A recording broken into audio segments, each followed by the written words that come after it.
And thank you very much for joining us here on the Job Scam Report. We are back after some time. This time we got the whole crew with us. Ashley, thanks very much for coming back to us. I'm glad that you're feeling well now. Thank you. Thank you for having me. Yep. And Jay Jones, aka the Profiler. How are you, sir? I'm doing all right. Glad to be back once again. Thank you for having me. Yes, sir. Yes, sir. And we're all back. We're doing our thing and we're not trying to miss a beat at all. We love to hear from you in the comments. I'll be watching the chat. And if they may be able to watch the chat as well, where they're at. I may not be able to watch it as much because I'm running the board here. So there's a lot of things and a lot of pieces that are going on. And we're going to try to make it very informational for you, very informative, and hopefully it will give you lots of value going out of here. But there's a lot of things that are happening in news that are happening with us as well, and vice versa. So hopefully, again, we'll be able to attack as many issues as possible. I'm going to start off by saying that, yeah, the federal layoffs has a lot to do with everything that we do here as far as at the Job Scam Report. And if you've been subscribed to the Job Scam Report, you've heard me talk about the weekend that it started happening, that started to get some resources up. And there's plenty of places for resources. I'm not the only resource except for how it relates to job scams. Because as you guys might agree, as layoffs happen, more scams will become more prevalent, and the parasites will be out looking to use whatever they possibly can, whatever tool they possibly can to get you before they got you. But first of Mhm. all, the thing that is probably the thing that's happening right now is a lot of uncertainty brings on a lot of anxiety because the federal government or the judge, one of the judges had halted the firings as they were happening on a mass level. Some things have happened, like people who were under probation, if they were under a year, they pretty much got the axe. So therefore, there are 10,000 of them, but that's enough to prompt scammers to go out and to make things happen. Have you guys seen any of that? Through LinkedIn or for some other, maybe through some of your groups, Ashley. That have you had anybody affected in your group? So, inside of my group, Cyb Tribe, I have not had anybody that's been impacted by job layoffs. Good. However, I have made everybody aware that trying to pursue a position in the federal government right now should be put on pause with all Mhm. of the things Mhm. that are happening right now. It doesn't make sense to put yourself into that drama, at least not at this state. But it's very easy to identify who, like just going on LinkedIn and putting in certain prompts, it's really easy to identify who was a federal employee who got laid off because they'll usually put their end date, and it's very easy to target them for scams. And so you have to really be paying attention to what you're responding to and not allow that desperation to have income coming in cloud your judgment and make you fall for these scams. Yeah, Yeah, absolutely. How yeah. about you, Jay? I've seen several people in my network announce that they were laid off from the federal government, and part of their galvanization is they're using a hashtag. I forget what it actually is, but they're using a hashtag to like group themselves together so that they can be easily found for different opportunities. But what that does is it easily makes them found by scammers. I don't know, like I said, I don't remember what the hashtag is. But the other issue is, when you're a federal employee, you have a much different resume than a civilian, and so like you said, Ashley, navigating and staying out of that mess, you're going to have to convert your resume from a federal one to a civilian one. And that's where these guys come in. And then, they'll, like I said before, they steal people, real resume writers' information, and then pass that off like that's their credentials that they're using. And then from there, they'll steal your information and then access your credit card information when it comes to saying that, well, your federal resume is not compliant with, the new civilian requirements. They'll use whatever verbiage they have to like sound Mhm. legitimate. And, many federal people, when they get a job in the federal government, they don't leave. They typically retire from it. And so Right. when you're suddenly laid off and you don't know where to turn, and then this job market is horrible, then that's where the desperation immediately kicks in, and then you're more likely to go for things that you wouldn't. And it doesn't mean that you're not smart. It doesn't mean that you should feel stupid because you get scammed or anything like that. It's just it's a learning experience if it did happen to you. And then what we do here, with the Job Scam Report live videos, is help you, avoid those going forward. Right, and that's a good point too. Uh, there's something is very important point about the resume as well, because in the resume, federal resumes, they're much longer Yeah. than the civilian resume on a regular basis. In other words, if you just got your first federal job during your probation, that may not affect you as much as somebody who's been in 20, 30 years, because you're Yeah. required, when you put in, do a federal resume, you're required to put in everything that you've ever done from high school, from your first job to the time being, no matter how relevant it is, because they're basically tracking integrity as much as they are your experience. So Hmm. that's going to be a pause. So when you come back to the civilian life, you're going to need to truncate that in. I don't see that being a problem for a lot of federal workers, since they were new, they've been there under a year. The question might be, should I put my job there? I think you should put your job there if it's been like 9 months or 6 months or longer. Hmm. You might want to consider it. It depends. It depends on the experience. It depends how relevant the experience is compared to the jobs that you'll be going to. So there's a lot of nuances there that you'll need to really consider. I don't want to give a blank slate answer saying, yes, do this, or no, don't do that. So that way, you'll have to take it case by case, depending upon what jobs, what the industry is, and what the market is. Ashley, did you have any advice for those who are in that situation? Um, when it pertains to that resume, it's interesting that you say that, um, because every now and then I have people come to me who were working in federal that need to transition. And so what I usually say is about like, if you have to redo your resume, right, and you have to, condense it some, 10, maybe 15 years, but usually about 10 years of experience. Um, Mhm, and then really target it to the positions that you're applying for. Like you might have had to do specific duties in your role that wouldn't apply to a position you're doing in the private sector, right? And so you want to focus in on the aspects of your responsibilities and accomplishments that have a direct correlation. And that's how you're going to start getting more interview opportunities. It's one of the things that I have my mhm, clients do for cybersecurity is focus in on the aspects of your roles that specifically deal with the jobs you're applying to, and then base your resume off of that.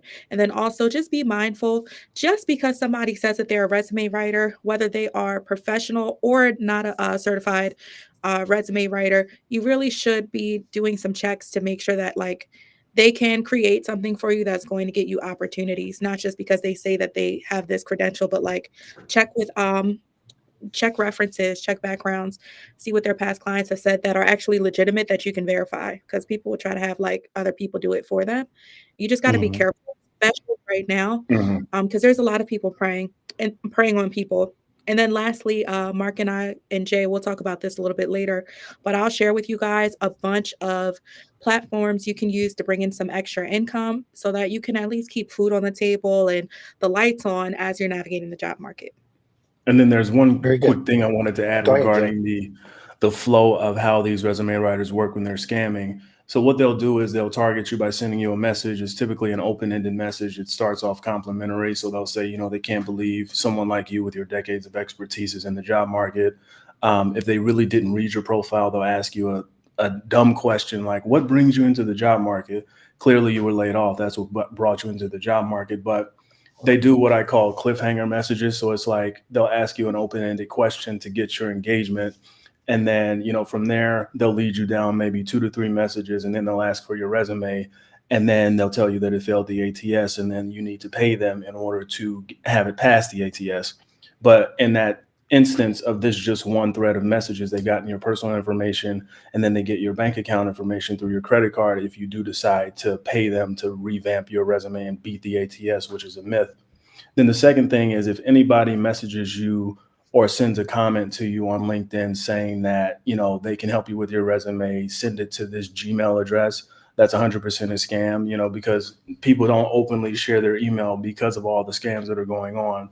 And then the other avenue that they use is they'll say that they can connect you with this expert resume writer that is this nebulous person off of Fiverr or Upwork. And, from there, they'll say that they'll get you to this expert who will help you, but it's really either their profile or a co-conspirator with them. So, yeah.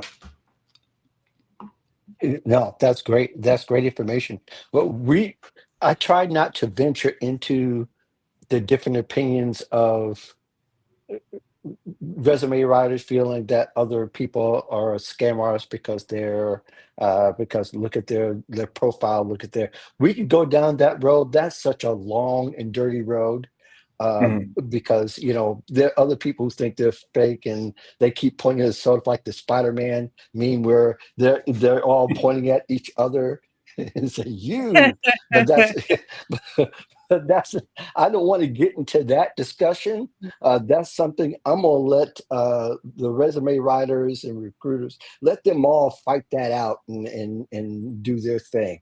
What I'm interested in is the crime aspect and where job scams are actually happen. Though I think this what we discussed here is very important because there are people who are faking to be resume writers, and when they get your credentials that they can do some damage for you long term, especially if they get a hold of a federal resume of yours. Like they Mhm. say, well, send me your resume as you have it now. You've got all your personal information on there to be Yeah. it has because the federal government they want everything on that resume, and no matter how long, so they can really pretend to be you if they wanted to because they have your job history. And so if unless you're applying to USA uh, uh, gov, Jobs I or mean gov, USA.gov. usajobs.gov, Mhm. unless you're applying that, that resume, that version of your resume shouldn't be in anybody's hands. uh, and Yeah. we can go expand on that. I won't, but basically, if somebody's asking for that, you should consider them suspect. So I think that part is important. I think another part that is important is how people. I think again, it'd be good to cover how people can check to make sure that if they're approached by someone, they get a weird text. Once you get Mhm. a text, you should just forget it. But that's another story for another time. But Mhm. when you get approached to somebody who says that they have a job or they want to offer you a job, the things that you can do, because I think there are people who are still getting scammed just by some of that basic. I think we've come a long way as Mhm. far as I see. But we have such a long way to go in educating people that people are falling for the low hanging fruit. Even if the scam, if the text or the email, or even if they received a phone call, the information is ambiguous. The usual offers of PTO, flex time, great pay. You can make $1,500 in Fully 2 days by only remote. working six hours a week is kind of the thing that's still going around. There's a resource is we don't have to jump into all the resources yet, but I think there's one key resource that I think people should know about, and I didn't know till after we got off our last show. Jay, is Mhm. whois.com is an excellent resource. If somebody says they work for a company and that they say they're a recruiter for that company, and you could check to see if how long that website actually has been up. What has Mhm. happened is, and I had a thing that Kelly Havernick has bought to me a few weeks ago, is that she got approached or she got a letter or someone in her group got a letter and with a job say that they work for Disney. Now, I'm not going to go too deep into the scam, but what was interesting when we looked up whois.com, that person's experience with the company was way before the site and the company actually had formed. Mhm. So right there, that was a wrap. But I think a lot of people don't know about that resource, and you should know about that resource. I'm putting it out there. Maybe I'll put a thing in the notes for everybody. But you can also go to some posts I referred to recently where I've shared that resource. as one way for you to check scammers or check the validity of what somebody approaches you with. You guys want to add anything to that? Yes, I do. So, something to be aware of, every now and then you may come across I call it a recruiter because it's not a legitimate recruiter, right? Right. And they will say, "Hey, we have this opening. Take a look at the credentials and let me know." And they'll send you like a PDF document. Tell them, take all that content out of that document and paste it right into the chat, because there are ways that you can place malware inside of PDF documents. Okay. Hmm. So next thing Yes. you know, you download this document thinking that you're looking at a job description, and now it's executing this code in the background to be able to log and track your typing, your keystrokes, and all of those things. So Hmm. anytime you get a document, I don't care who it is, anytime you get a document in your chat, like LinkedIn messaging, and you don't know this person, you haven't met them, nothing, you ask them to extract it because you can't download that file.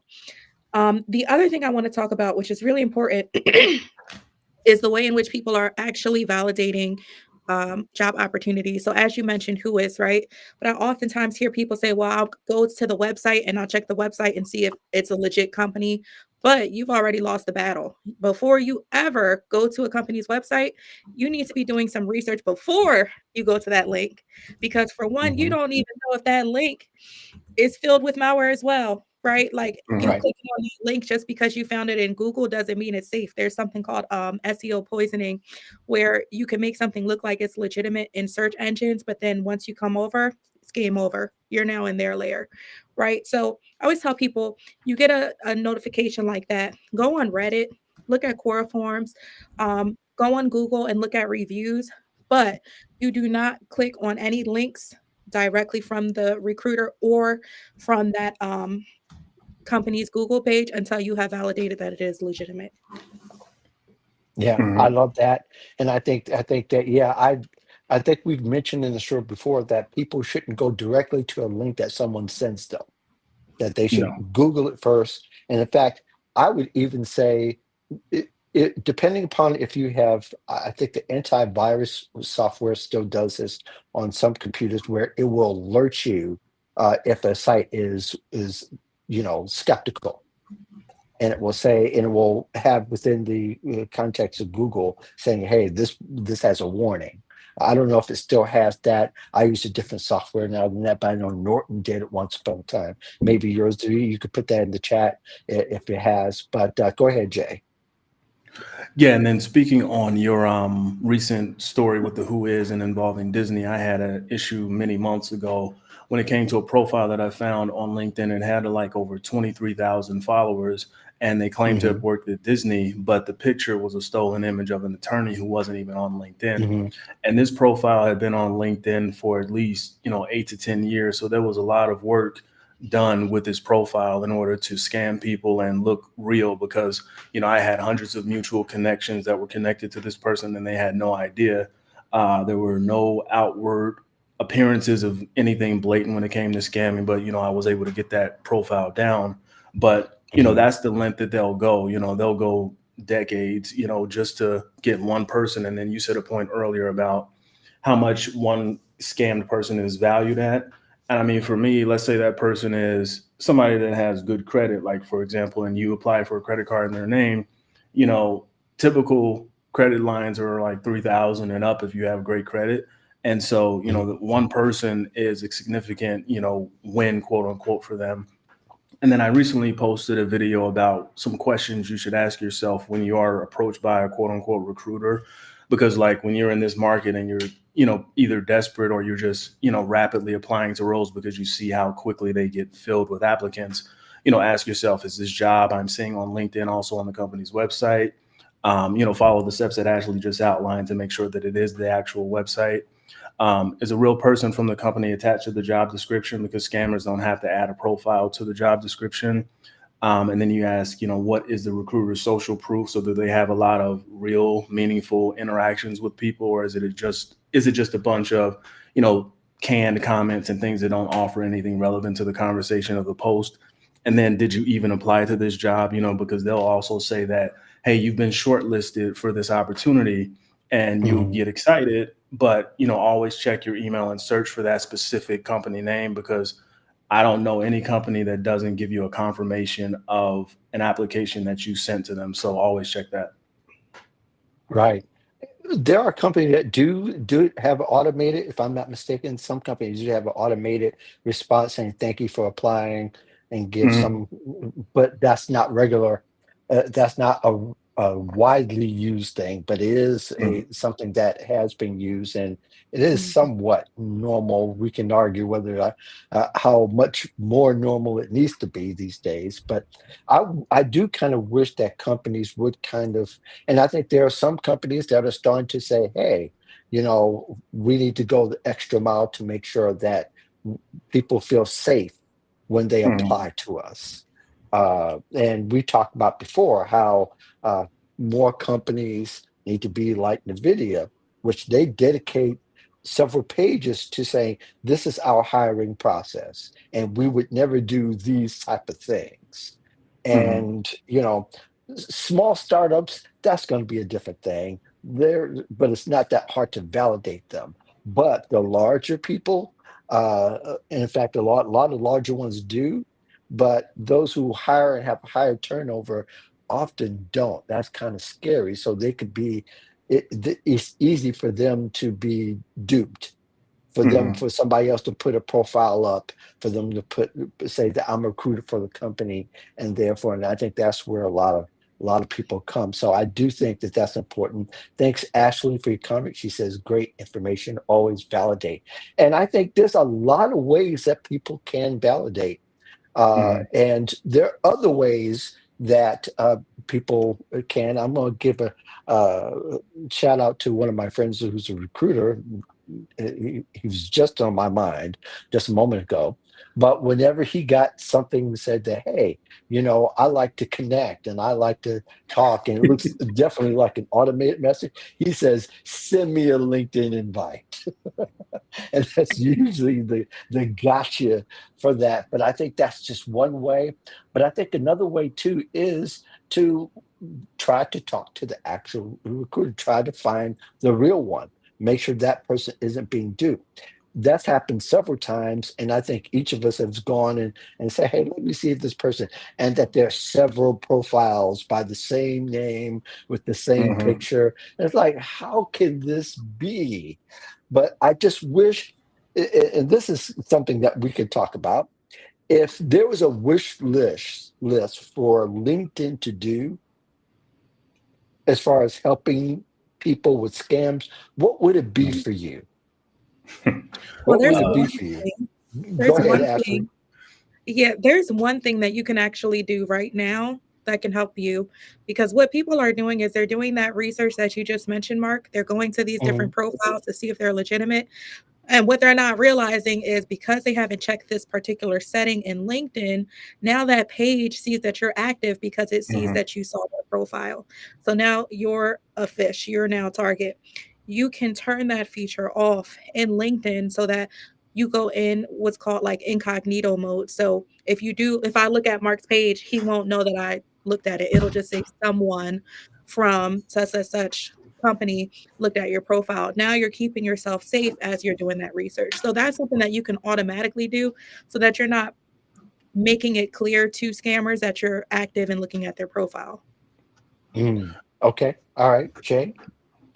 Yeah, the just a quick way to do it is you go into settings and then you click visibility, and then you click page visit visibility, and then you turn that to off. And so that way you appear, like Ashley says, as someone who viewed your profile. And then remind me of the question really good, because I got sidetracked looking for that. Well, what would be the Oh, thing that steps, you would LinkedIn. want LinkedIn to do today to help avert scams and scammers? Yeah, one, really verify these jobs, and have someone that is a dedicated person from the company that is posting this job, have them be the point person that interacts directly with another human at LinkedIn. They both interact with each other and say, hey, I'm posting these jobs, these are the jobs that are real. The LinkedIn person then looks at that list of jobs, verifies that they're real. They both sign off on it, they're able to go live. right now what we're seeing is the ease of access is being abused. And so when you have just basically anyone can add a job, and I made a post about this many weeks ago, just hiring a chief elbow lotioner just to be funny and show how easy it is to list a job and no, Hmm. Right. oversight about it. You know, it's just it What has to be, is which is a chief that? elbow lotioner. Yes, salary was I think 200 to 300,000 a year, but All right, I'll put in my application. but it's like I'm not hiring, obviously. But I wanted to show in a funny way that this is clearly easily abused.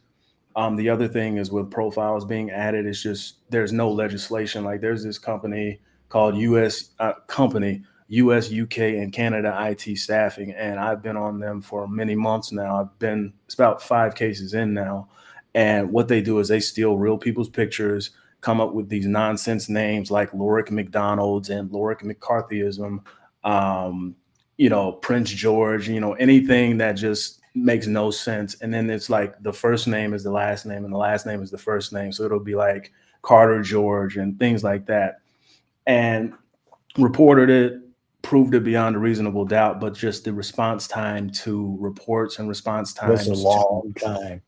yeah, it's like the what's gotten me success is the visibility and the clear plain evidence that shows that it's a scam. But the response time needs to be faster. um That those are part. the most I'll immediate come things. Yeah. back to that, but go ahead. Yeah. What else? And then just the ability to block pages. That's the other thing, because there are scam pages like jobs for you and fresher jobs and things like that, and you can't block those pages, and the only way to work around it is to limit people who can follow you. But what happens is if you limit who follows you and you're trying to grow your following and grow your network to help other people and connect with people you don't know, when you turn that Mhm. feature off, then people you don't know who are legitimate can't connect or follow you anymore. And so you have to basically wade through this nonsense in every post and delete these comments manually, as opposed to just being able to block a scamming page. So I think the ability to block pages is also paramount, given how many fake ones there are. That's Yeah, right. I think that part where you talk about LinkedIn's response time, that's something definitely can be, I think should be changed immediately, the response time, because when you report a page and it's obvious to the whole world that this is illegitimate, then it takes forever. Meantime, there are people who can also fall victim because they haven't stopped trying. I've And seen we it. know as I see it every well day. they're going to also try to build another page. Now, I wonder if LinkedIn can block IP addresses, which could be something that could also be helpful in the sense that if people try to do duplicate accounts, it just blocks that IP address or that same computer. Now, people can use different computers. We can argue that, but people can't use 40 computers to you know what I mean? The average person wouldn't be able to. And I'm sure there might be other ways around it. And Mhm. I'll let the cybersecurity fans and people who are in that profession chime in if they want to, but there must be a way to flag them. I think one of the things that could actually be kind of a double-edged sword in a sense is one, they can flag the comments that are duplicate or comments that are duplicate where people who Mhm. do two or three or four comments the same way. That's usually the sign of somebody being a job scam. Please send me a LinkedIn invite. I'll hook you up. Okay. Yeah. And they said Let's that on connect. multiple profiles. And The they've done whole that on multiple profiles or multiple posts, then I think that LinkedIn should be able to flag that. It's sort of similar to the way that Google flags websites that copies content. They flag Mhm. that site and it limits their visibility. They could do the same thing for posts. If somebody is even stealing posts, which I've had some stolen, I completely ignore them because, I'm confident in my visibility and my name, particularly at this particular point, is that the people will steal other people's content. And there'll be several people who steal the same content. And scammers have done it as well, people who are not scammers even. They should ding that visibility in some kind of way, or ding that Mhm. account in some kind of way. Um, they should take a look at it, but that's one of the things they could do. Maybe I'm gonna look in the comments here and Mark, grab can one. I Go ahead, add Ashley. something? So Sure. one of the interesting things about, oh, well, that's Michael. He's one of my members in Cybe Tribe. Here's one of the things about like the whole IP address situation. So you said like it's one thing to get 40 laptops, but the truth is it's very easy to change your IP address. Yeah. Get up a VPN, and next thing you know, you've got a brand new IP Right. address. Right. So Right. Mhm. Yeah. it's not like back in the day where you just had to have a whole computer. You can create as many fake, IP addresses as you want. And I'm almost positive if LinkedIn has the security in place, they would be able to, block IP addresses. The challenge, though, is the constant changing of IP addresses is not as easy to track, right? Because you, Mm. you might have one IP address and then you create a VPN and you create a new one, and now it looks like it's from a completely separate device. Right. There's Right. one. And I was going to say that the VPN actually you could put a locate different locations in, and Mhm. you have a different IP address. That's what VPNs do, and they uh, make it impossible for someone who's sitting there watching you attack you. In Mhm. short, there's a lot of other reasons, but that's Ooh. there's 100 different choices for a site. So it does make it tough, but Mhm. it does add some sort of a layer of limitations that people can go about and do. But that's the suggestion. Go ahead, Ashley. You were going to say something else? Yes, here's something in alignment with what Michael was saying, but this is a little bit of a different direction. Say you Uh-huh. found a position that you like, right? And you think that this company is legitimate because it checked all your bells and whistles, right? You went on their website and you said, "Oh, okay, this is a real company." It might not be. Mhm. Now you've created an account with them so that you can apply. So now they have your email address, potentially your password, because people tend to reuse their passwords for everything. If y'all Mhm. notice that. Mhm. Number one, if you want to keep yourself protected, do not reshare your passwords. Always generate a new one. So Right. now they sent you an email telling you that you have to confirm that this email is legitimate. Now you done Mhm. clicked on that button, game over. So you have to really do your research before you even go to these websites and before you click on any buttons, because now they have the ability to take your bank account information. They have the Mhm. ability to obtain your credit card information, shoot your email address, everything. And it's a cold world right now in the job market. And just as people are landing jobs, there's even a higher percentage of people who are getting scammed. So you have to be super careful. Super careful. Absolutely, Jay. This is an idea that came to mind seeing Michael's comment regarding card information. At this stage, I think it would be a great idea to use gift cards that are affiliated with just specifically purchasing services if you decide to do that in this job market, because a gift card is a fixed amount. It's not tied to your account at all. It's funded purely by, cash or a card. But, in that instance, if they have that card, they can't, do any damage beyond what the maximum allotment is on that. Or if you want to take it a step further, you can get a secured card and have it be at a fixed limit, and the only thing it's funded by is tangible cash, so $500, you know possibly do that. But I just think that there are instances where you do have to purchase services to help in your job search. Like if you do want to go with a resume writer, you can use a gift card or a secure card. But I think that having that layer of protection from your actual bank account is Apple it's Pay mandatory at this is point. Yeah, Apple Pay is something. If somebody doesn't use Apple Pay, I'm not Mhm. likely to use that service at these days because to me, it's the most secure option that Mhm. people can have. Unless somebody in the comments wants to refute that, please let me know if it's wrong. But Apple Pay seems to be the securest, especially when as years have gone by where people have used a credit card at the uh, at the gas station and have it ripped off because it's been copied or it Skimmer, yeah. wasn't encrypted. Yeah, yeah, exactly. So Abe, thanks Abe for commenting. Thanks Michael. He says two-factor authentication for emails. Absolutely.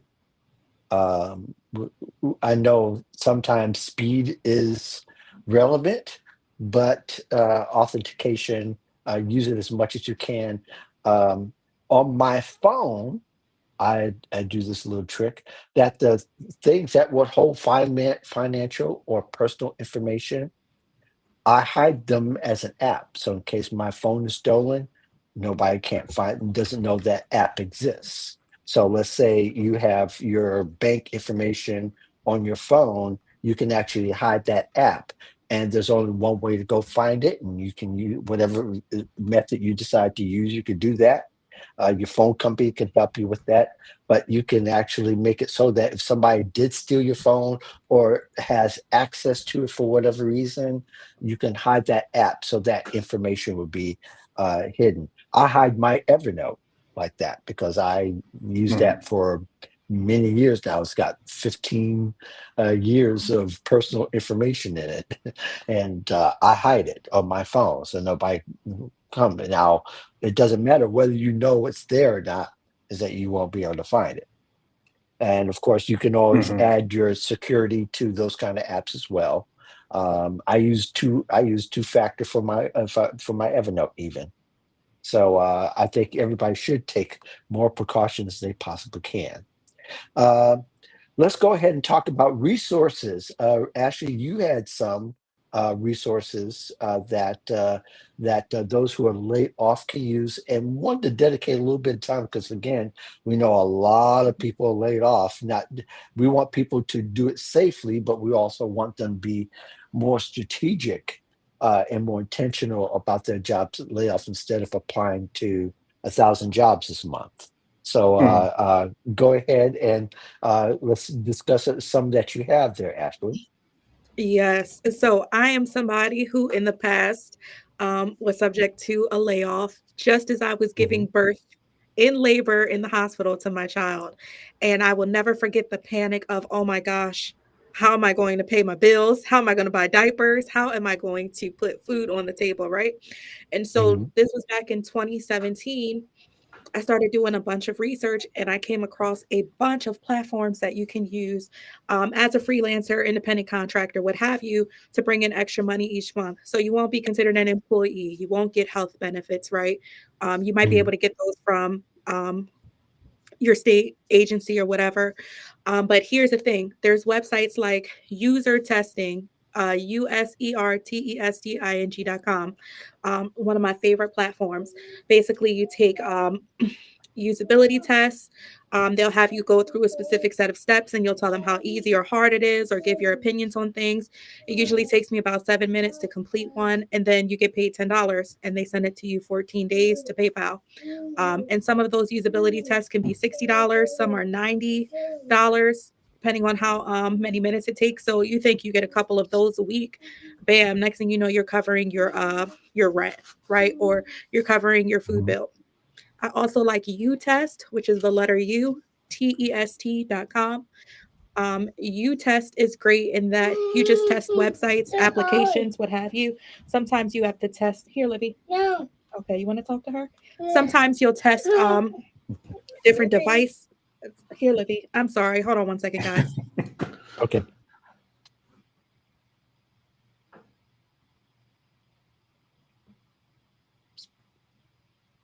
In the meantime, Okay, so use a test. apologies. I was going to So, say that use a test is a good one. okay. It is. I've heard of it before. Have you used it?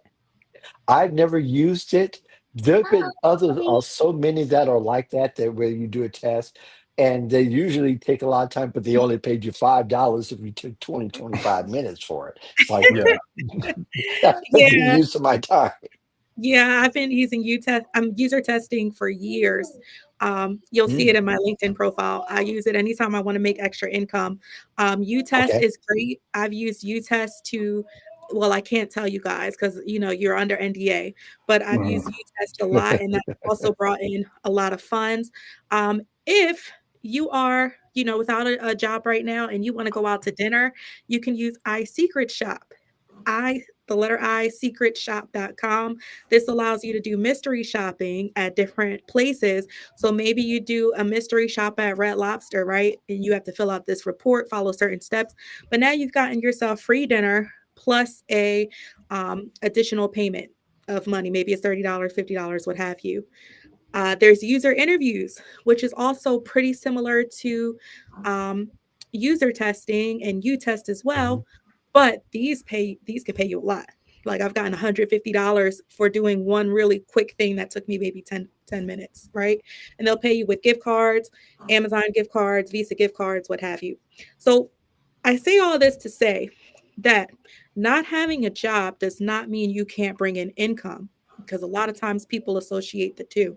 There's a lot of platforms out here that you can use online to bring in extra income. And of course, there's things Mhm. like Uber, DoorDash, um, Shipped. Depending on where you live, you might even be able to rent a car through Uber or Lyft if you don't have one.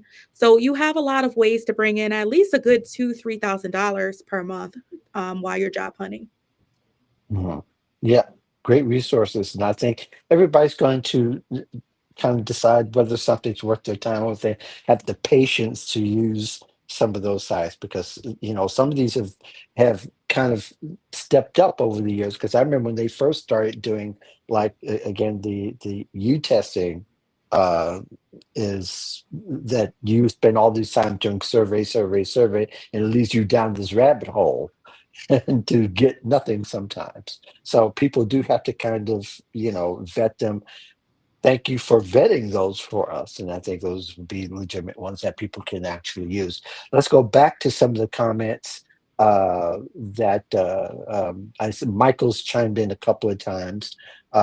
He says here, and for some reason you'll see it before I see it. Uh, I don't know why this is. But I think if I would go to the original, okay, so it's LinkedIn should be able to block the IP and host name. If they try to block the IP, the threat actor could create multiple, pretty much what you said there, which is part of the problem too, in the sense that they do a bunch of accounts anyway. Mhm. Uh, and they do. Uh, I think Jay, you had even showed on one of your posts on LinkedIn how somebody tried to copy one of my monikers, the voice of job Yeah, seekers, and it was like the loudest profile. It's like they didn't even try to to no, make it look legitimate at all. It was all yeah, lower cases, and it was like really strange. So and that's not to say that people are when they copy that they're really good copying. But yeah, I think that's a good way too. Another way I thought about is you could look at somebody the way I look at somebody's profile without looking at going into their profile, although I don't care if they go into the profile, they see that I am or not. But you can also search that person's name and then press post and then press latest to see if they actually post. And there's actually a way you can even see how they post, follow the comments. Mhm. And you can see if they have duplicate comments, you know that they are scammers. I don't know what happened to Jay. He just suddenly disappeared, but But no, we'll I know what you mean about the comments. You'll look and it'll say like they'll have copied and pasted the same exact message 30, 50 times. And it'll be like, oh, I yes. saw your background. Send me a Yes. message. Yeah. After four times, okay, Jay is back. I got to add him back. But, after four times for me, three or four times, um, you, it's a wrap for me, showing that, this person, all they're doing is just commenting like crazy. So I think that's just one way. Another way to look at it without going into a section. But a lot of them, if they get too many people looking at them, they're going to disappear because they don't want yeah, that kind of visibility. Because then people are starting to talk about them or write posts about them, and then they got to disappear and come back as somebody else.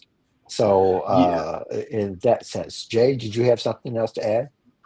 Yeah, when I was cut off, I was talking about the account that stole your tagline, but they didn't have the word "the" in it. They call themselves Voice of Job Seekers, and Right. what these scammers do from foreign countries is they'll use the American flag as their banner image, and so typically, over here, when you see the American flag, it means patriotism and things like that. But when you see it in a Right. LinkedIn profile, I would caution you to be extra cautious because they're trying to look like they're in solidarity with the country and look like they're legitimate.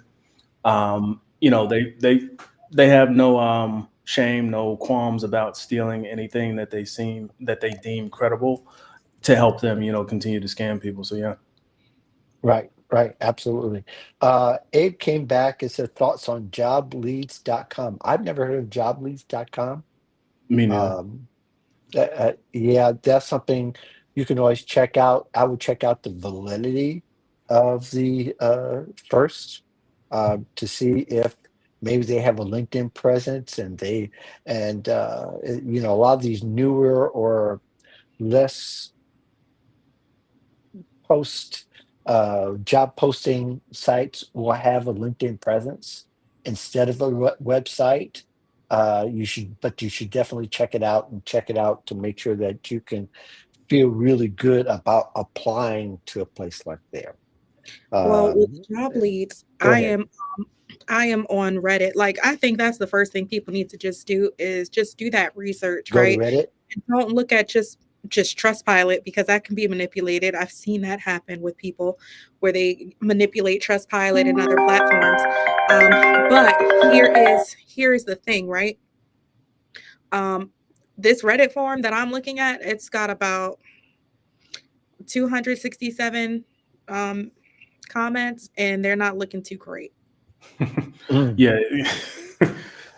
Anything with leads in the name typically is kind of like suspect because it's just they're trying to sound like anything that sounds like they're trying to sound legitimate, just like read it out loud and like you'll see that it's not the best articulation of something. And then the other thing right. going back to the fake profiles is when you see a recruiter that you suspect is fake or a resume writer, that typically this is the recruiter space. What these fake pages are different bot accounts that are made and that can quickly be activated when one gets burned. And so when you look at the end of the URL, it's typically like the last 3 to 4 numbers. They're always the same, regardless of the profile, because it's under the same Mhm. bot account or bot accounts. And so if you see like John Smith is 234 at the end, and then Jane Goodall is 234, and then Michael Samuel is 2342, then all those are indicators that that is the same scammer using multiple bot accounts. Right. Yeah, and I think that people have to be even more educated still on how to uh, how to research because there's a lot of different ways people could research. But I think there are LinkedIn is just one form of research. But if somebody has behavior or what I call scammy behavior, you should disengage. You shouldn't even be a thought Mhm. about it. Even if there are legitimate recruiters who have scammy behaviors, Yeah, the ones that disengage. yeah, the ones that send you a message saying, "Hey, you're great for this role. You should apply," and then they ghost you. Scammy Yeah, behavior. yeah, and it's not going to be worth your time.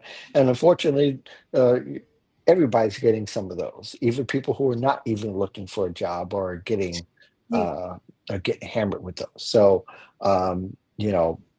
I think people just need to be more cautious and look at researching ahead of engaging, and make sure you feel good. It doesn't hurt to ask other people what they think. Hmm. Ask other people Yeah, you know that what they think, or ask other recruiters, "What do you think of this recruiter?" I've done that before. yeah, I I've done said, that "Hey, too. what do you think?" Yeah, I said, "Is this person legitimate?" And then there's a point that Ashley brought up regarding Trustpilot that is important. I wanted to bring back because I was talking with the owner of a company. I won't name it because it's a legitimate company, but at the time Uh-huh. there was this fake company called StepX Resume that copied their website entirely by Yeah, I using remember that. WordPress. And so how Trustpilot is often it's a scammy behavior, but legitimate businesses do this, and here's what it is. When a person is a bad quote giver, or they might not necessarily be the most photogenic, or they didn't have any photos of themselves smiling and they left a review, What certain Mhm. companies do is they'll use a stock photo that is a better look and then use the actual quote from the real person. Now, is that dishonest? Yes, because the actual picture you're looking at, that person didn't say this. But for your image and for the perspective of your company, when someone's looking, it's like, oh, this is a great picture of this person who had this great thing to say about this company. I should do business with them. Mhm. Because I also ran into this when I had my last full time job. There was a project where we had to collect quotes for Women in Engineering Day, and not every person actually gave the best quote. Like, for example, you ask them like, "What was your favorite thing about working here?" And it's like, "It's a great job" or "It's a great experience." Like, not everyone is media trained, and not everyone knows how to like fully answer a question, and so that's where the creative licensing comes into play. But that Mhm. creative licensing can turn into scammy behavior if it's like not checked quickly. Right.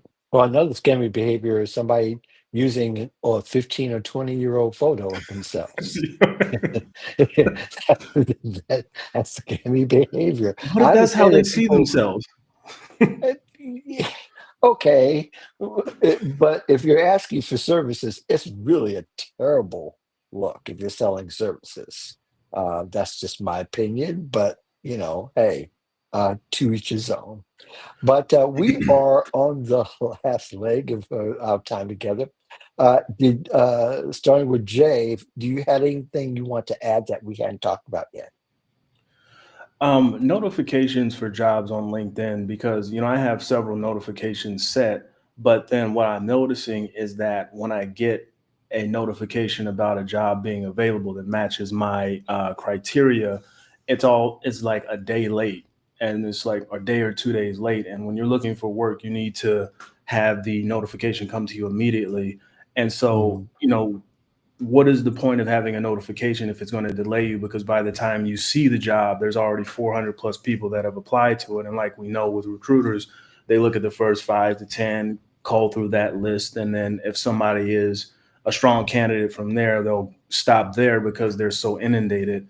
And so the Right. speed of delivering these notifications. Then the other thing I notice is delayed emails about messages that you get. And I know the point is to continue engagement, but it's like there have been messages that you sent me, Mark and Ashley, that I've already responded to, but like later on in the day, like 4 to 5 hours later, it'll say, "Hey, Mark or Ashley sent you a message." And I'm like, okay, I look, but it's the one I already responded to, but it's a way to get you back on. So I You're understand talking that about, part.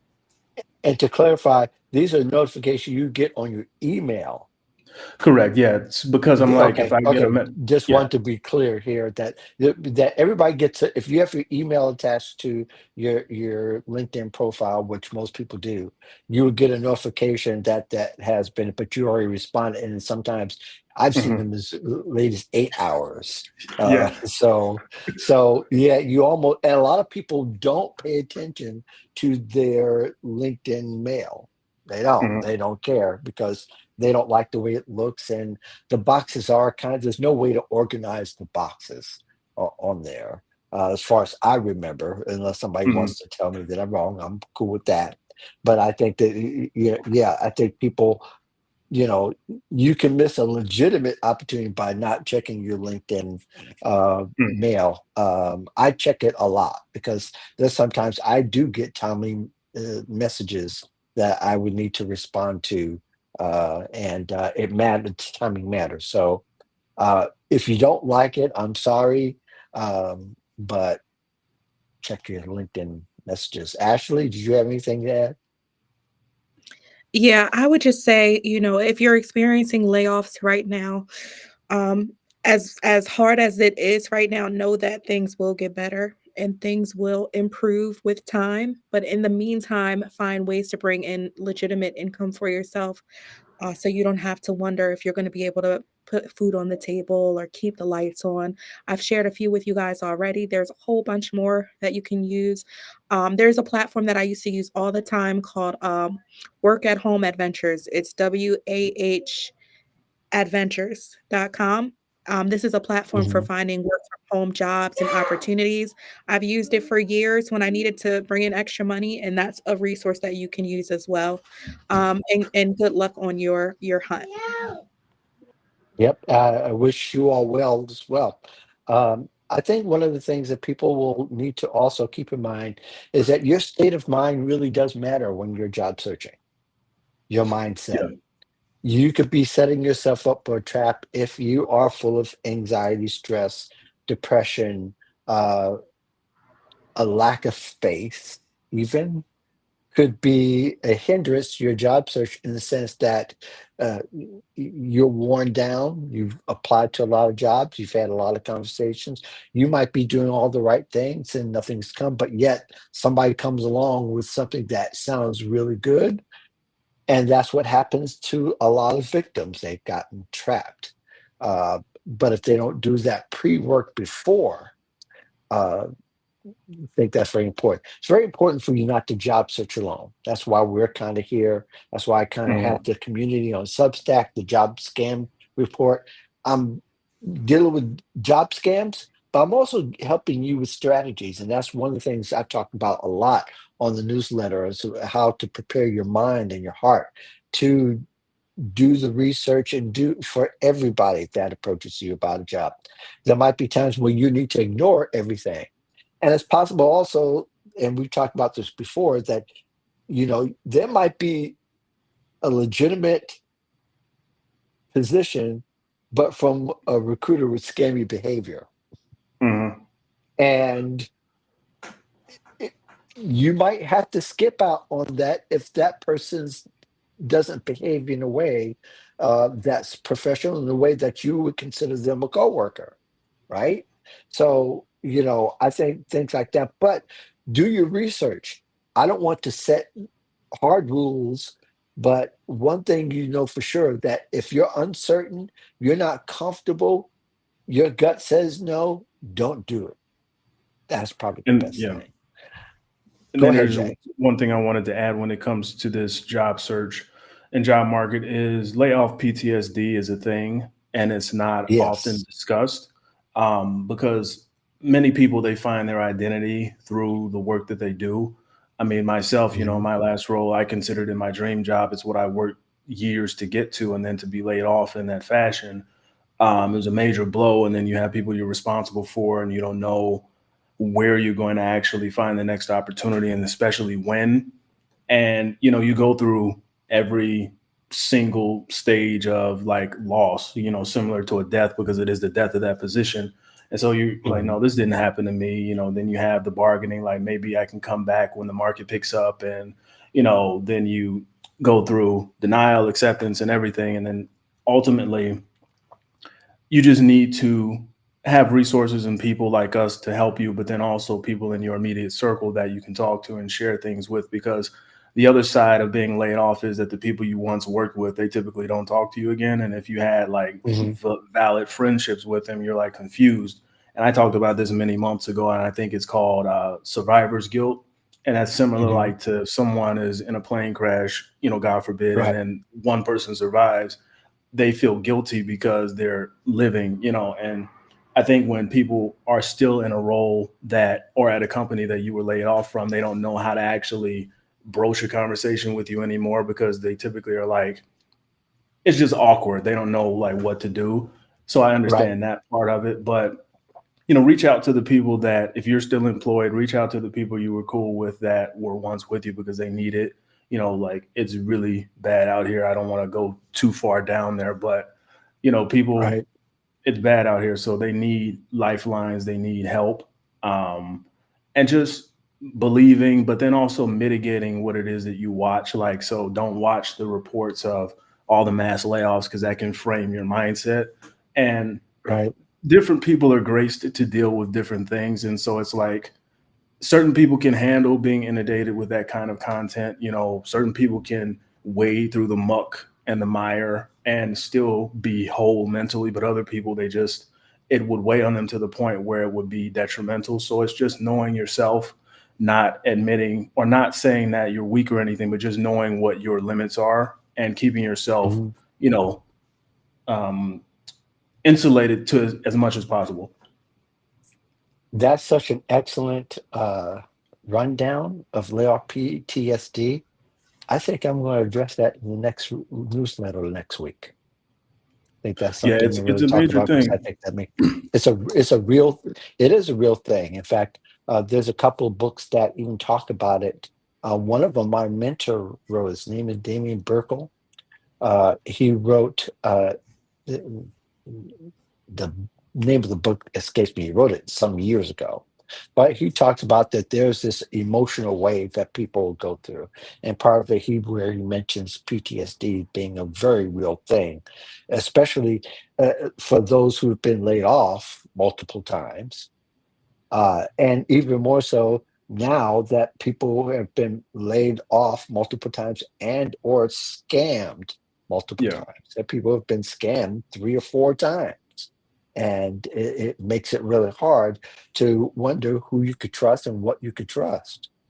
So Mhm. that's really real, and that's one of the things that I want to kind of help people also look out for is are those feelings, and then maybe reach out to a community and round up people that will help them with their confidence and help them with their uh, uh, to reassure them that there are really good opportunities out there, that they are worthy, that they are worthy of the position that they desire.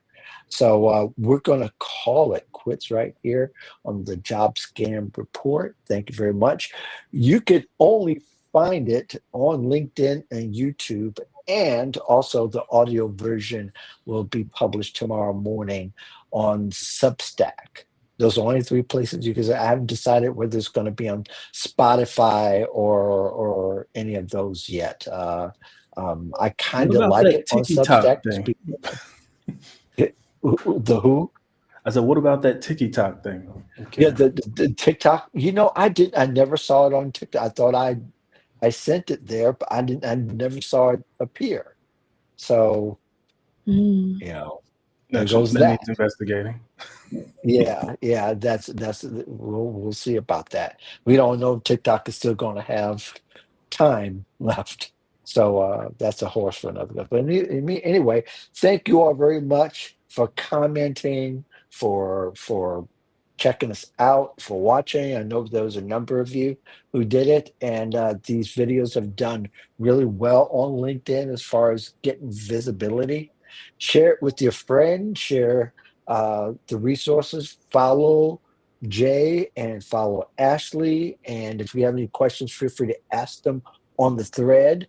You can also DM them, even though you're not connected with them. I don't know if you knew that, but if you on them, you can. If you're even third party, you can, or a third connection, you can go ahead and DM them, or you can Mm. contact them however they want to contact. I know Ashley has a YouTube channel. Jay, I know yours is coming up strong by the end of the year, right? So Yeah, I'm working on it. Working.